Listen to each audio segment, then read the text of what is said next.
Hello दोस्तों साथियों, आज जो है इल्म बदी के मारूजी सवालात लेकर आया हूं जो आपके बीपीएससी TRE 4 DSSB साथ ही STT उर्दू एग्ज़ाम के लिए अहम है। तो आप लोग इसे ज़रूर देखें और अपने दोस्तों को भी शेयर करें।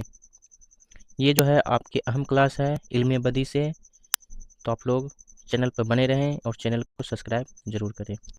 तो आज का जो है पहला सवाल है, अशार या कलाम में हुस्न, असर और जोर पैदा करने के लिए बहुत सी खूबियों के साथ जिसे पेश किया जाता है, कवायद की ज़बान में उन्हें हम कहते हैं। तो अशआर या कलाम में हुस्न, असर और जोर पैदा करने के लिए बहुत सी खूबियों को एक साथ पेश किया जाता है, तो कवायद की ज़बान में इसको क्या कहते हैं? उर्जो बलागत, शनाए बदाए, मुशब्बा, मुशब्बा बिही, मुस्तार लहू, मुस्तार मिनहू। तो ये जो है आपका टॉपिक है इल्म बदी से, तो इसका राइट आंसर हो जाएगा शनाए और बदाएं। ऑप्शन क्या हो जाएगा? बी करेक्ट हो जाएगा। ऑप्शन बी क्या हो जाएगा आपका? राइट हो जाएगा। सवाल नंबर सेकंड है, 2 है, कारीगरी, हुनरमंदी दरजेल में से किसके मानी है? तो कारीगरी और हुनरमंदी ये जो बीपीएससी में पूछे गए हैं, ठीक है। शनाए, बदाएं, तजनीश, कोई नहीं। तो इसका राइट आंसर हो जाएगा शनाए। शनाए के माने होते हैं कारीगरी या हुनरमंदी। ऑप्शन क्या हो जाएगा आपका? ए राइट हो जाएगा। ऑप्शन ए आपका राइट हो जाएगा। सवाल नंबर 3 है, ताजगी और अनोखापन दरजेल में से किसके मानी है? क्या है ताजगी और अनोखापन? शनाए, बदाएं, तजनीश, कोई नहीं। तो सवाल नंबर 3 का राइट आंसर हो जाए आपका बी बदाएं। ठीक है, कारीगरी हुनरमंदी जो है शनाए के, ताजगी और अनोखापन जो होता है बदाएं का। ऑप्शन क्या हो जाए आपका? बी राइट हो जाएगा। बदाएं से बी। अगला सवाल नंबर 4 है, किसको शायरी का जेवर कहा गया है? उरूजो बलागत, इल्मे बयान, इल्मे बदी, शनाए बदाएं। तो किसको शायरी का जेवर कहा गया? तो शनाए बदाएं को क्या कहा गया है? शायरी का जेवर कहा गया। ऑप्शन क्या हो जाएगा आपका? डी राइट हो जाएगा। सवाल नंबर 5 है, कलाम में 2 या 2 से ज़्यादा ऐसे अल्फाज जो तलफ़्फ़ुज़ या इमला के लिहाज से तो एक जैसे हों मगर मानी के एतबार से मुख्तलिफ हो, तो शेर की खूबी क्या कहलाती है? तो कलाम में जो होते हैं आपके ऐसे अल्फाज होते हैं जो तलफ़्फ़ुज़ और इमला के लिहाज से क्या होते हैं? एक जैसे होते हैं, लेकिन मानी में क्या होते हैं? फ़र्क होते हैं। उसको क्या कहते हैं? तस्बीह, इस्तिआरा, तजनीस, मजाज मुरसल। तो आपको पता है जब जेर जबर पेश में क्या हो फ़र्क होता है, मानी में फ़र्क होता है, उसको हम क्या कहते हैं? तजनीस कहते हैं। ऑप्शन क्या हो जाएगा आपका? सी करेक्ट हो जाएगा। सवाल नंबर 6 है, दरजेल में शेर में कौन सी सनत पाई जा रही है? तो इसमें कौन सी सनत इस्तेमाल की गई है? गले से मिलते ही जितने गिले थे भूल गए, वगरना याद थी हमको शिकायतें क्या क्या। गले से मिलते ही जितने गले, यहाँ पर देखिए गले और यहाँ पर भी गले, तो यहाँ पर जबर और जेर का फ़र्क है। गले मने गला हो गया, गिले मने शिकवा शिकायत जो होता है वो होता है। तो शिकायतें क्या क्या हैं? इसमें जो है जेर जबर पेश में फ़र्क है, लेकिन इसके माने क्या है? अलग हैं। तो इसको हम क्या कहते हैं? तजनीश, इस्तिआरा, लफ्फ़ नस्र, मजाज मुरसल। तो आपका राइट आंसर हो जाएगा तजनीस। ऑप्शन क्या हो जाएगा? ए करेक्ट हो जाएगा, तजनीस। सवाल नंबर 7 है, वो इल्म जिसके ज़रिए हम अपनी बात को दिलकश और पुरअसर बनाते हैं क्या कहलाता है? इल्म बदी, इल्म शनाए, इल्म बयां, इल्म उरूज। तो वो इल्म के ज़रिए जो होते हैं अपनी बात को दिलकश और पुरअसर बनाते हैं, उसको कहते हैं इल्म बयान। ऑप्शन क्या हो जाएगा आपका? सी करेक्ट हो जाएगा, इल्म बयान। आपका जो है तस्बीह, इस्तिआरा आपका बैक क्लास जो था हो गया है। अब जो है इल्म बदी से मारूजी सवालात हैं, नहीं देखे होंगे तो आप लोग देख लीजिएगा। सवाल नंबर 8 है, जिस सनत में लफ्ज़ इमला के एतबार से एक जैसे हैं मगर तलफ़्फ़ुज़ और मानी के एतबार से मुख्तलिफ हो कहलाते हैं। तो इमला के एतबार से क्या है? एक जैसे, लेकिन तलफ़्फ़ुज़ और मानी के एतबार से क्या होते हैं? अलग होते हैं। उसको क्या कहते हैं? लफ्फ़ नस्र, मिरातुन नज़ीर, तजनीश, मजाज मुरसल। तो दोनों एक ही चीज़ हुआ। जेर जबर पेश जो होते हैं आपके अलग अलग मानी देते हैं, तो इसके क्या कहते हैं? तजनीस कहते हैं। ऑप्शन क्या हो जाएगा आपका? सी करेक्ट हो जाएगा। अगला क्वेश्चन जो है 9 नंबर है, सवाल नंबर 9 है, वो लफ्ज़ जो अदद और तरतीब हरूफ में मुशाबिहा हो मगर हरकत व सकनात में मुख्तलिफ हो, उर्दू कवायद में क्या कहलाएगा? तजनीस मुहर्रिफ, मुस्तार लहू, लफ़्फ़ नस्र मुरत्तिब, अमीरतुन नज़ीर। तो जिसमें तरतीब हरूफ में मुशाबिहा हो मगर हरकत व सकनात में क्या हो, मुख्तलिफ हो, उसको क्या कहते हैं? उसको तजनीस मुहर्रिफ कहते हैं। ऑप्शन क्या हो जाएगा? ए करेक्ट हो जाएगा। तजनीस, क्योंकि यहाँ पे क्या है, हरकत व सकनात, जेर जबर पेश जो भी हो, इमला क्या हो, एक जैसे हो, लेकिन उसमें हरकत जो हो अलग अलग हो, उसको क्या कहते हैं? तजनीस मुहर्रिफ कहते हैं। ऑप्शन क्या आ जाएगा? ए करेक्ट हो जाएगा। सवाल नंबर 10 है, जिस शेर में पहले चंद चीज़ों को एक तरतीब से बयान किया जाए फिर उसी की मुनासबत से दूसरे मिसरे में वजाहत हो, कहलाता है। तो यहाँ पर आपको याद रखना है आपका तरतीब से बयान करना। तो तरतीब से बयान करना तजनीस से मुहर्रफ, क्योंकि जेर जबर पेश हरकत व सकनात नहीं है तो ये आपका नहीं होगा। लफ़्फ़ नस्र मुरत्तब, मजाज मरसल, मुरातुन नज़ीर। तो आपका क्या होगा? तरतीब देने से मुरत्तब हो जाता है, तो लफ़्फ़ नस्र मुरत्तब। ऑप्शन क्या हो जाएगा? बी करेक्ट हो जाएगा। ऑप्शन बी राइट हो जाएगा। सवाल नंबर 11 है, दरजेल में लफ़ के माने होते हैं समेटना, बिछाना, उड़ाना, लपेटना। तो ऑप्शन आपका क्या हो जाएगा? डी राइट हो जाएगा, लपेटना। ऑप्शन क्या हो जाएगा? डी राइट हो जाएगा। लफ़्फ़ नस्र में लफ़ के माने ये होते हैं लपेटना होते हैं। ऑप्शन क्या होगा? डी राइट हो जाएगा। सवाल नंबर आपका 12 है, पहले मिसरे में अल्फाज की जो तरतीब हो उसी निस्बत से दूसरे मिसरे में वजाहत की जाए तो कहलाएगा? लफ़्फ़ नस्र मुरत्तब, लफ़्फ़ नस्र गैर मुरत्तब, तजनीस मुहर्रफ, मिरातुन नज़ीर।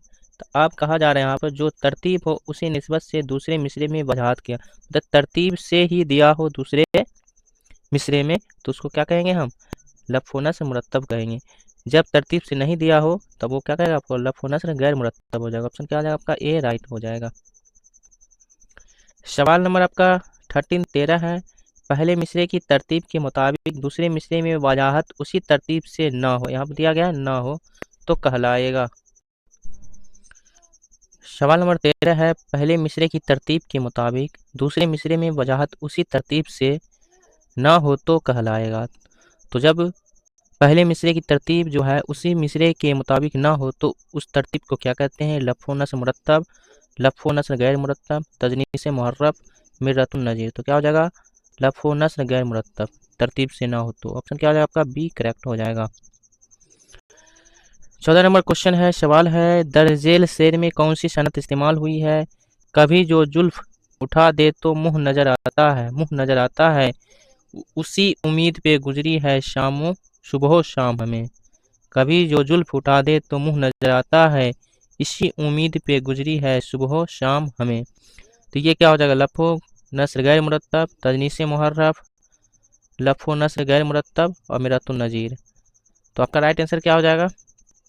तो कभी जुल्फ उठा दे तो मुँह नज़र आता है, जुल्फ उठा दे तो मुँह नज़र आता है, इसी उम्मीद पे गुजरी है सुबह शाम। तो इसमें तो एक अजदाद पाया जाता है, सुबह और शाम अपोजिट है, तो इसमें अजदाद पाया जाता है, लेकिन ये क्या है? जुल्फ और मुँह से अकॉर्डिंग सुबह शाम नहीं है, इसलिए आपका क्या हो जाएगा?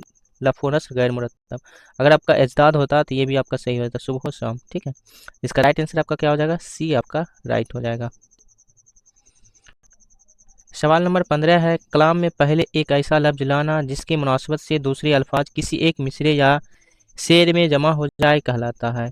तो एक मिसरे को लाना या एक लफ्ज़ अल्फाज को लाना जिससे क्या हो, मिसरा या शेर में जमा हो जाए, उसको क्या कहते हैं? लफ़्फ़ नस्र मुरत्तब, तजनीस मुहर्रफ, लफ़्फ़ नस्र गैर मुरत्तब, मिरातुन नज़ीर। तो अभी आपने जाना लफ़्फ़ नस्र मुरत्तब जो तरतीब से हो, तजनीस मुहर्रफ इमला क्या हो, एक जैसे हो, लेकिन जेर जबर हरूफ हरकत सकरात में फ़र्क हो, लफ़्फ़ नस्र गैर मुरत्तब जो तरतीब में ना हो, तो ये तो आपका होगा नहीं। ठीक है, तो आपका बाकी क्या बचा? मिरातुन नज़ीर। तो आपका यही राइट आंसर हो जाएगा, आपका डी क्या हो जाएगा? करेक्ट हो जाएगा। सवाल नंबर जो है आपका 16 है, दरजेल शेर में कौन सी सनत इस्तेमाल पाई जा रही है? पत्ता पत्ता बूटा बूटा हाल हमारा जाने है, जाने ना जाने गुल ही न जाने बाग तो सारा जाने हैं। ये क्वेश्चन बीपीएससी टीआरई 1 में पूछे गए हैं। तजनीस मुहर्रफ, मिरतुन नजीर, मजाज मुरसल, इस्तिआरा। तो पत्ता पत्ता, बूटा बूटा और गुल और बाग। तो बाग से मुराद जो है, बाग जो लिया गया है, पत्ता भी है, बूटा भी है, गुल भी है, सारे क्या है, बाग में है। तो इसलिए क्या हो जाएगा, सबको समेट कर एक जगह क्या किया, इकट्ठा किया गया है। तो इसलिए ये क्या हो जाएगा, मिरतुन नजीर हो जाएगा। ऑप्शन क्या हो जाएगा आपका, बी राइट हो जाएगा। सवाल नंबर 17 है, कलाम में ऐसे अल्फाज का लाना जो एक दूसरे की जिद हो, उर्दू कवायद में कहलाएगा। तजनीस, ताजाद, तलमी, इस्तिआरत। क्या कहलाएगा, जब जिद हो तो अजदाद या ताजाद कहलाएगा। तो ऑप्शन क्या हो जाएगा आपका, बी करेक्ट हो जाएगा।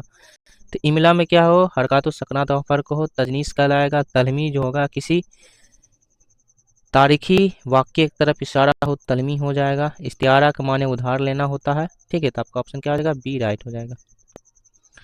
सवाल नंबर 18 है, दर्जेल शेर में कौन सी सनत इस्तेमाल हुई है।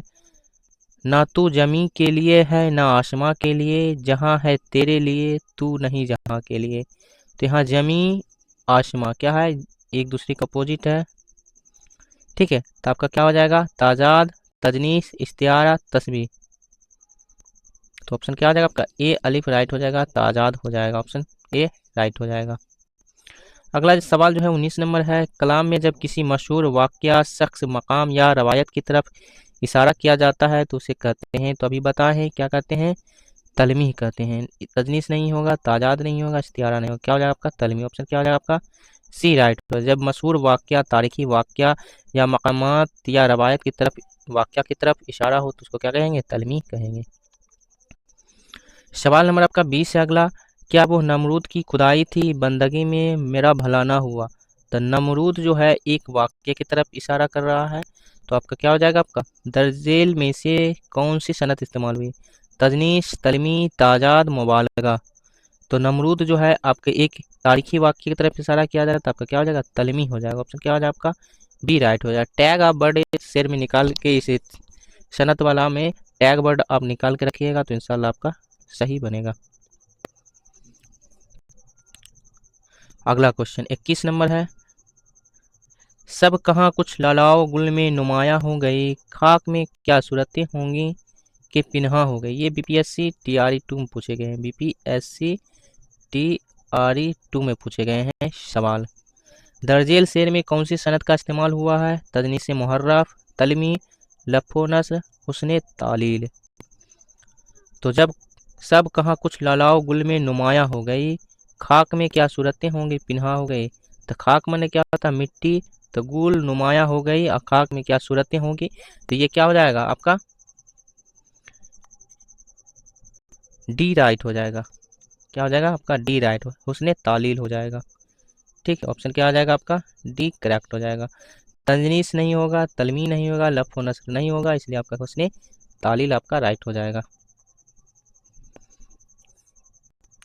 सवाल नंबर 22 है, कलाम में ऐसे अल्फाज का इस्तेमाल जिसके दो मानी हो, एक करीब के और दूसरे दूर के, और शायर की मुराद दूर के मानी हो, तो लफ्ज़ का यह इस्तेमाल कहलाएगा। क्या कहलाएगा, मुबालगा, इहाम, तलमी, ताजाद। तो बढ़ा चढ़ा कर बोलना क्या होता है आपका, मुबालगा होता है, ये होगा नहीं। तलमी तारीखी वाक्य की तरफ इशारा करना, ये नहीं है। ताजाद अपोजिट नहीं है, तो बचा क्या, इहाम है, तो इहाम आपका हो जाएगा। नेगलेक्ट करके भी आप राइट कर सकते हैं, लेकिन बीपीएससी में आपका जो है दो ऑप्शन आपका दिया, इनमें से कोई नहीं, इनमें से एक से जायद, ये फंसाता है, इसलिए आपको याद करके ही जाना बेहतर होगा। कलाम में ऐसे अल्फाज का इस्तेमाल जिसके दो माने हो, क्या हो, दो माने हो, एक करीब के, दूसरे दूर के, और शायर क्या हो, दूर का माने लेता हो, उसको हम क्या कहते हैं, इहाम गोई कहते हैं। तो ऑप्शन क्या हो जाए आपका, बी करेक्ट हो जाएगा। सवाल नंबर अब जो है 23 नंबर है, दर्जेल शेर में कौन सी सनत का इस्तेमाल हुआ। मैकश को हवश अयाग की है, परवाने को लव चराग की है। तो इसमें क्या, इहाम, मुबालगा, तलमी, ताजाद। तो इसमें क्या हो जाएगा आपका, इहाम हो जाएगा। ठीक है, मैकश को हवस अयाग की है, परवाने को लव चराग की है। तो ऑप्शन क्या हो जाएगा, एक राइट हो जाएगा। ये शेर आप याद कर लीजिएगा। ठीक है, मैकश। ठीक है, सवाल नंबर 24 है, कलाम में किसी हालत, बात या कैफियत को बढ़ा चढ़ाकर पेश करना क्या कहलाता है। इहाम, मुबालगा, तलमी, ताजाद। तलमी होगा नहीं, ताजाद होगा नहीं, इहाम दो मानी है नहीं, तो इसलिए आपका क्या होगा, बढ़ा चढ़ाकर पेश कर रहा है, तो क्या हो जाएगा, मुबालगा हो जाएगा। ऑप्शन क्या हो जाएगा, बी करेक्ट हो जाएगा, मुबालगा। अगला जो है आपका क्वेश्चन है 25 नंबर और आखिरी क्वेश्चन, दर्जेल शेर में कौन सी सनत का इस्तेमाल हुआ। गर्मी से मुस्तरिब था जमाना जमीन पर, भून जाता था जो गिरता था दाना जमीन पर। बीपीएससी टीआरई 1 में ये सवाल पूछे गए हैं, टीआरई 1 में पूछे गए हैं सवाल। इहाम, ताजाद, मुबालगा, तलमीत। यहाँ पर है गर्मी से मुस्तरिब था जमाना जमीन, जमीन जो है इतनी गर्मी पड़ा था ज़मीन पर, तो जो भी दाना गिरता था क्या होता था, वो भुन जाता था, भुंजा बन जाता था। क्या हो गया, बढ़ा चढ़ा कर पेश किया गया, इसलिए आपका क्या हो जाएगा, मुबालगा हो जाएगा। ऑप्शन आपका क्या होगा, सी करेक्ट हो जाएगा। तो आपको इल्म बदी के सवाल कैसे लगे, प्रश्न कैसे लगे, क्वेश्चन कैसे लगे, आप लोग ज़रूर बताएं और अपने दोस्तों को भी शेयर करें। ऐसे ही आप क्वेश्चन पाने के लिए चैनल को सब्सक्राइब, लाइक, शेयर ज़रूर करें।